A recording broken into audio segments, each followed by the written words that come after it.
रानी और महेश की आज ही नई नई शादी हुई थी, इसीलिए रानी महेश जैसा अच्छा पति पाकर बहुत खुश थी। लेकिन कुछ ही दिनों बाद महेश रानी से इतना प्यार करने लगा कि वह होटल में अपनी माँ को हटाकर रानी को पैसे वाली टेबल पर बैठा देता था। रानी के बैठते ही पहले ही दिन होटल में बहुत ज्यादा बिक्री हो गई। इसी वजह से महेश रोज रानी को टेबल पर बैठाने लगा। इस बात पर रानी की सास रानी से नाराज तो होती थी, लेकिन चुपचाप रहती थी। कुछ दिनों बाद रानी की ननद होटल पर आई और देखा कि उसकी माँ को हटाकर रानी खुद टेबल पर बैठी हुई है। यह देखकर ननद को बहुत गुस्सा आया और गुस्से में उसने रानी को टेबल से हटाकर खुद बैठ गई।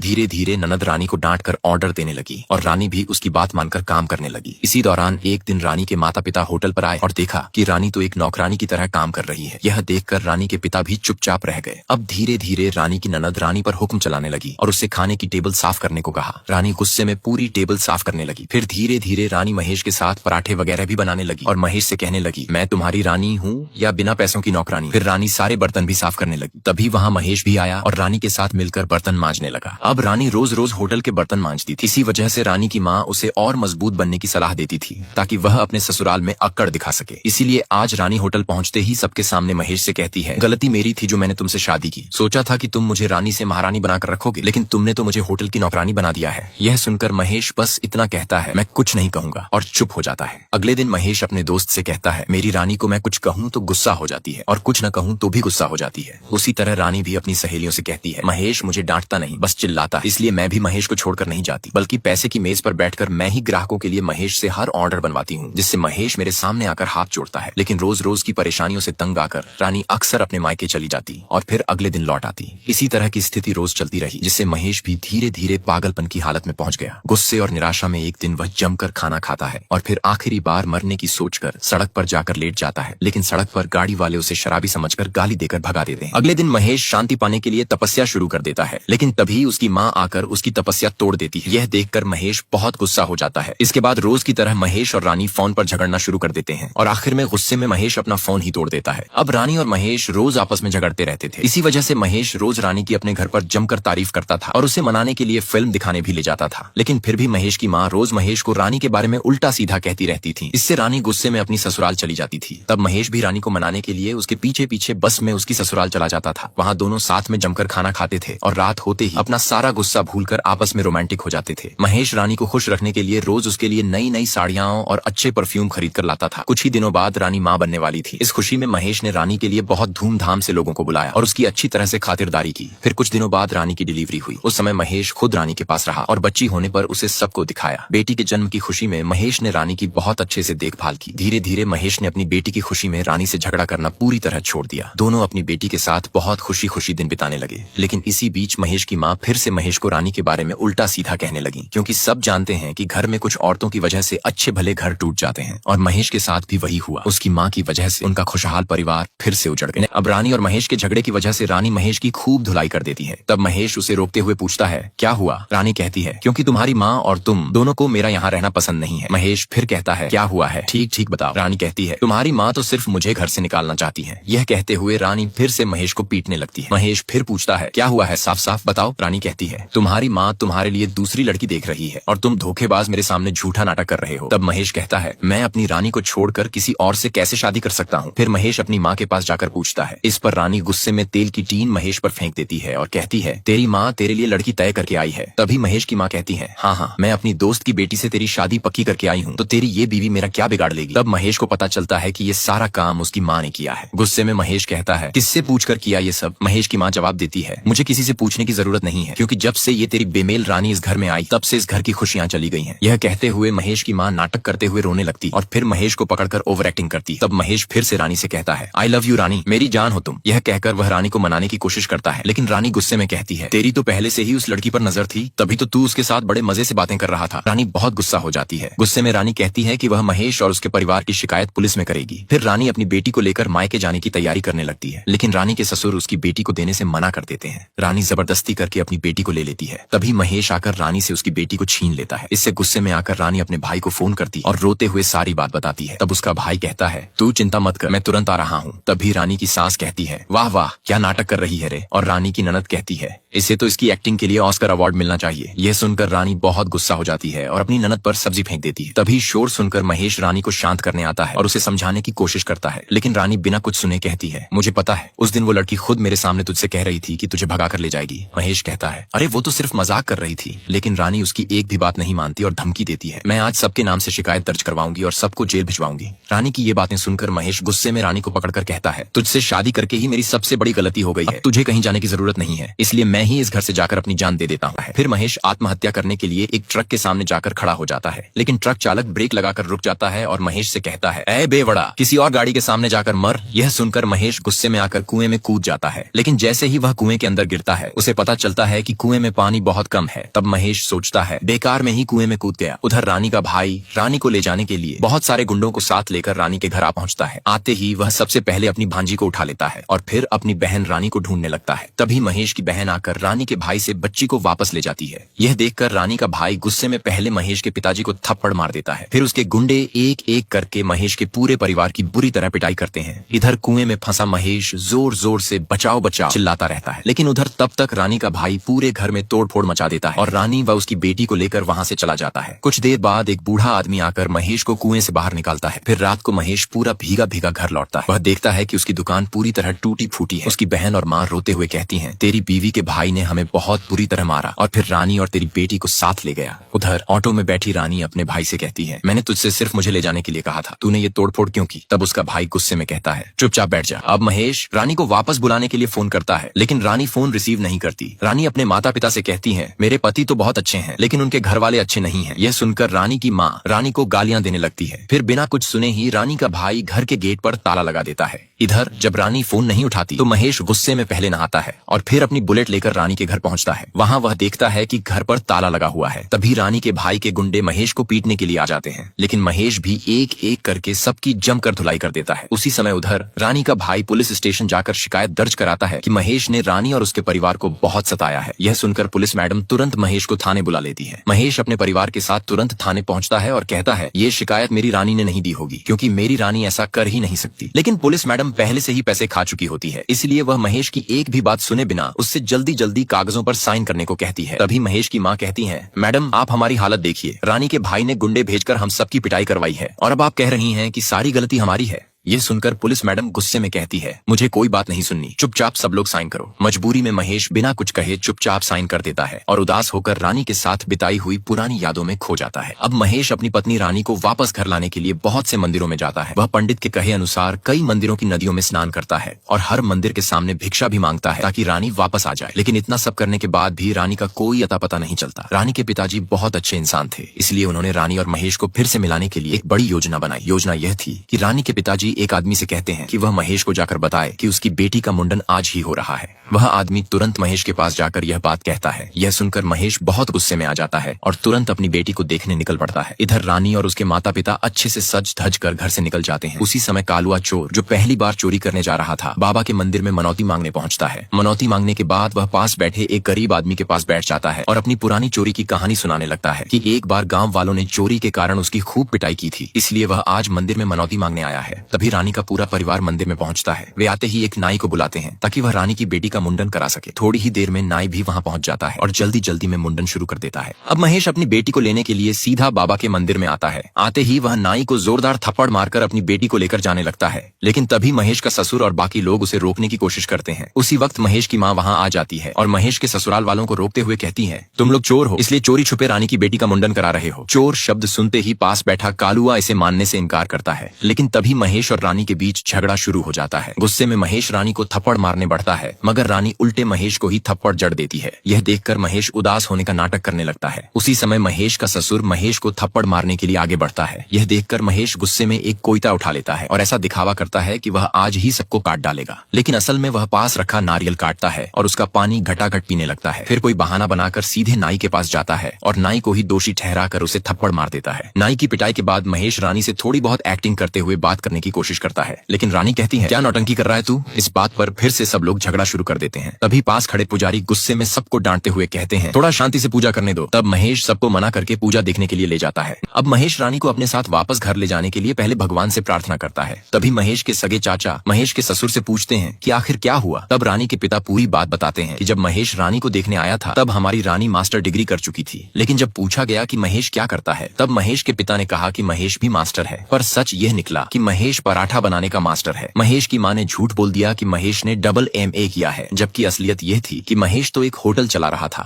और वह भी बैंक से लिए गए कर्ज पर। लेकिन जब महेश रानी से मिलने आया था तब उसने रानी को एक स्पेशल पराठा खिलाया। वह पराठा इतना स्वादिष्ट था कि रानी उसका स्वाद चखते ही महेश से प्यार करने लगी। इसके बाद दोनों रोज मस्ती से घूमने लगे और घंटों घंटों फोन पर बातें करने लगे। लेकिन इसी बीच रानी के भाई को उसकी ही एक दोस्त ने कहा कि महेश का परिवार गुंडों का है, इसलिए रानी की शादी वहाँ बिल्कुल मत करवाना। इस बात से अगले ही दिन रानी के पिता ने महेश के पिता से बात की और उसी वक्त महेश और रानी की शादी टूट गई। यह सुनकर महेश गुस्से में आ गया और अकेले ही 10 पराठे खा गया। फिर वह गुस्से में रानी के घर पहुंचा और उसके सामने ऐसा नाटक किया कि रानी खुद अपने घर से भागकर महेश के साथ शादी कर बैठी।